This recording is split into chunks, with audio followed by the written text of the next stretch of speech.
এখানে কি করা হচ্ছে, মাটাম দেওয়া হচ্ছে। এভাবে মাটাম দেয়, দেখেন কতটা কষ্ট হইতেছে মাটামগুলো দেওয়াতে। আমাদের কাজের আরও চাপ বাইরে গেছে। মাটাম না থাকলে আমরা আরও ভালোভাবে কাজটা করতে পারতাম। দেখেন হ্যান্ডেলের পরে পাইপ, আবার দুজনের চাপ দেওয়া, খুবই কষ্ট। আর এখন তো একটু বিকাল হয়ে গেছে, এই জন্য নাই, রোদ নাই। রোদের সময় শীত গরম হয়ে যায়, তারপরে রোদ, অনেক কষ্ট, অনেক ঘাম ঝরাতে হয়। একদিন আমরা এখানে আর কাজ করব না, তারা কত আরামে থাকবে, কিন্তু আমাদের স্মৃতিগুলো আর মনে রাখবে না, বুঝছেন। আর এদিকে দেখেন সবাই কাজ করতেছে। আজকে পকেটে টাকা হবে, কালকে নাই, কিন্তু তাদের কাজটা রয়ে যাবে সারা জীবন।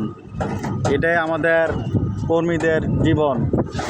ঠিক আছে, এই মুহূর্তে আমরা ভিডিওটা রাখছি, পরবর্তীতে আমরা পরে আসতেছি।